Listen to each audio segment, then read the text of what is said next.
Assalamualaikum warahmatullahi wabarakatuh.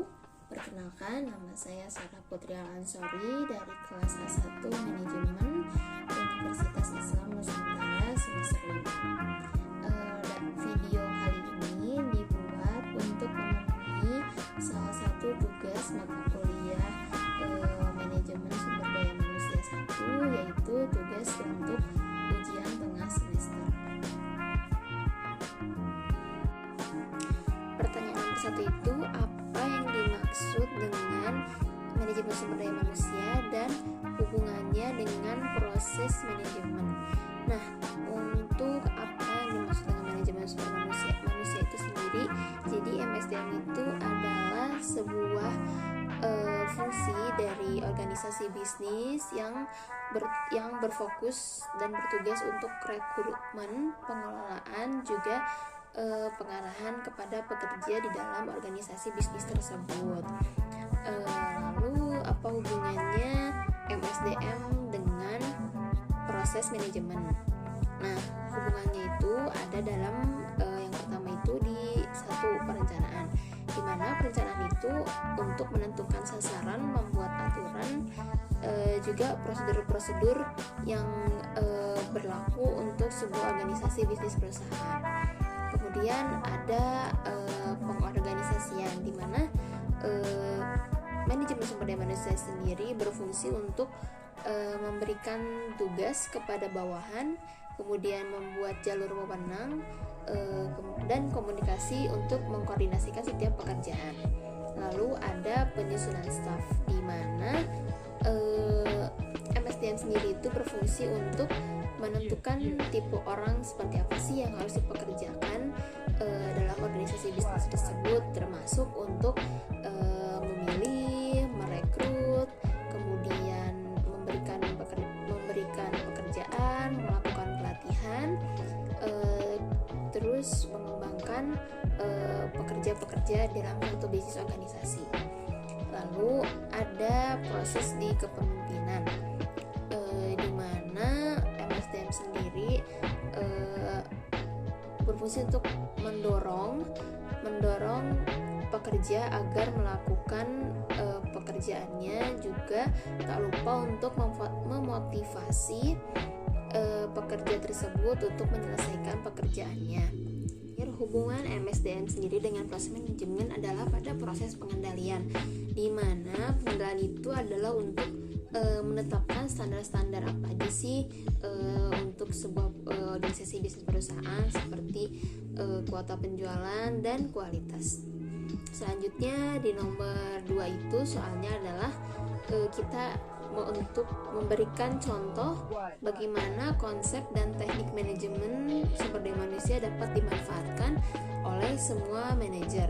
Tentu dalam konsep ini ada beberapa contoh yang bisa dimanfaatkan oleh semua manajer, bukan cuma oleh MSDM itu sendiri, seperti analisis pekerjaan, terus menentukan kebutuhan kerja. Kan pasti MSDM sendiri itu menjadi sarana untuk menentukan gitu kebutuhan para pekerja itu seperti apa. Kemudian tuh tentunya mengatur upah dan gaji. Lalu ada komunikasi seperti konseling apabila mana pekerja mengalami kesulitan dalam pekerjaannya, bisa dilakukan konseling dengan manajemen. Kemudian melatih pekerja atau karyawan baru. Lalu tak lupa kembali lagi, MSDM itu adalah untuk memilih calon pekerja baru. Selanjutnya yang ketiga, pertanyaannya adalah bagaimana cara Anda melakukan analisis pekerjaan? Ada beberapa cara. Yang pertama itu kita harus mengkaji dulu informasi internal dari sebuah organisasi bisnis perusahaan tersebut. Lalu kita bisa menentukan nih pengguna hasil informasi jabatan itu tuh untuk siapa. Jadi kita sebagai manajemen harus tahu pengguna informasi itu untuk siapa. Lalu memilih jabatannya. Jadi jabatan seperti apa sih yang akan dianalisis, seperti itu. Lalu dilakukan pengumpulan data, tentunya dengan data-data yang sudah ada dalam organisasi bisnis perusahaan tersebut. Lalu sesudah pengumpulan data, kita menguraikan jabatan-jabatan yang akan dianalisis oleh perusahaan, dalam kata lain deskripsi seperti itu, kemudian spesifikasi jabatan tersebut, dan tak lupa untuk memanfaatkan informasi dari analisis jabatan pekerjaan tersebut untuk mengetahui informasi selanjutnya seperti kompensasi. Selanjutnya di soal nomor 4 itu soalnya, apakah menurut Anda semua perusahaan itu benar-benar dapat berhasil tanpa deskripsi pekerjaan yang terperinci? Berikan alasannya jika jawabannya ya atau tidak. Menurut saya sih, menurut saya sebuah perusahaan itu gak akan berhasil gitu kalau nggak memberikan deskripsi pekerjaan yang terperinci. Karena apa? Karena calon-calon pekerja itu kan pasti ya melihat lowongan pekerjaan itu dari sebuah deskripsi pekerjaan. Nah, kalau misalnya spesifikasi atau deskripsi pekerjaannya itu tidak lengkap, itu akan memungkinkan kejadian masuknya calon-calon pelamar yang tidak sesuai diinginkan oleh perusahaan. Jadi sebisa mungkin menurut saya tuh perusahaan harus mendeskripsikan secara terperinci gitu. Perusahaan tersebut tuh memerlukan karyawan atau pekerja yang seperti apa agar pekerjaannya nanti tuh nggak rancu gitu dalam kalau misalnya udah diterima kerjanya terus nggak ngerti atau nggak tahu gitu nanti pekerjaan mereka tuh akan seperti apa. Jadi menurut saya tuh nggak akan berhasil kalau misalnya perusahaan itu tidak mendeskripsikan pekerjaannya secara terperinci. Buat karyawan baru juga kan pasti bingung nanti pekerjaan mereka akan seperti apa. Selanjutnya di nomor 5, jelaskan secara singkat setiap langkah dalam proses rekrutmen dan seleksi. Dalam kacamata MSDM sendiri, proses rekrutmen itu kan pasti dimulai dengan analisis dari MSDM sendiri, pekerjaan apa nih yang akan dibuka untuk lowongan pekerjaan. Dari MSDM sendiri pasti membuat deskripsi pekerjaan seperti apa yang nantinya akan dibuka. Lalu dari deskripsi dan spesifikasi juga model-model pengumuman pekerjaan tersebut nanti disebarkan informasinya seperti ke beberapa platform seperti LinkedIn atau bisa juga ke platform platform dinas seperti Dinas Ketenagakerjaan. Lalu dari situ nanti setelah informasi disebar, kita menetapkan sampai kapan informasi pekerjaan tersebut akan dimuat atau deadline dari calon pelamar pekerjaan tersebut kepada perusahaan dibuat. Lalu proses rekrutmen pun dimulai dengan menyaring data-data dari calon pelamar pekerja oleh manajemen, apakah sudah sesuai dengan spesifikasi dari job description yang dibuat. Lalu setelah calon pelamar di sesi pertama, lalu apabila mana dalam tahap penyeleksian berkas calon pelamar lulus, calon pelamar dihubungi oleh manajemen untuk melakukan sesi wawancara. Lalu dari MSDM sendiri harus menyiapkan atau mencadangkan biasanya berapa calon pelamar yang diterima setelah seleksi berkas agar tidak ada kejadian calon pelamar yang tidak datang dan tidak adanya calon lain yang dapat menggantikan. Lalu dari pemanggilan itu dilakukan wawancara dengan wawancara itu dilakukan tuh sama manajemen sumber daya manusia, juga instansi divisi yang terkait. Lalu kepada calon pelamar saat wawancara dilakukan penilaian.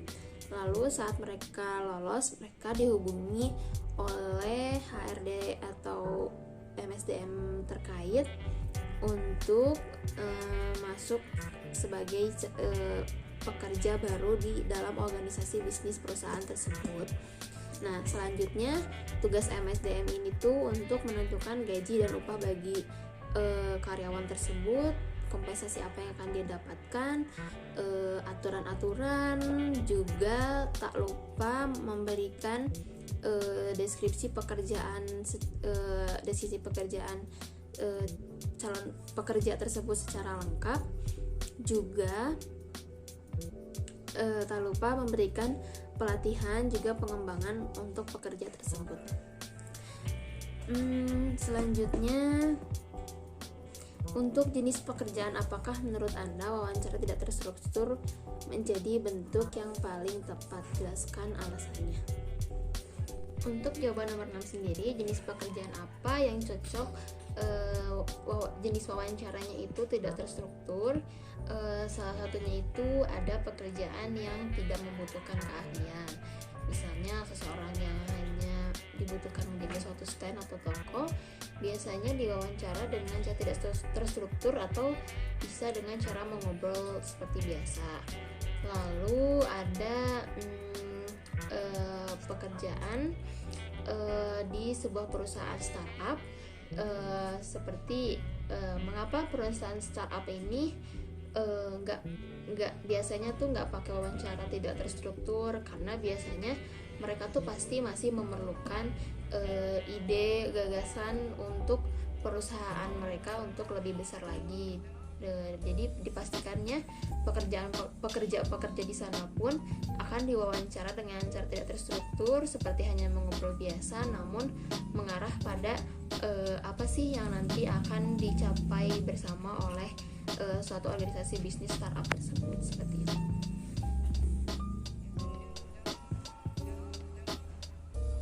Untuk pertanyaan nomor 7, pertanyaan adalah mengapa penetapan kebijakan kompensasi harus sejalan dengan strategi bisnis perusahaan? Coba jelaskan. Nah, kenapa kompensasi ini harus sejalan dengan strategi bisnis yang ditetapkan? Karena kalau misalnya nggak sesuai, itu kan berarti akan berakibat nggak sesuai dengan tujuan perusahaan tersebut.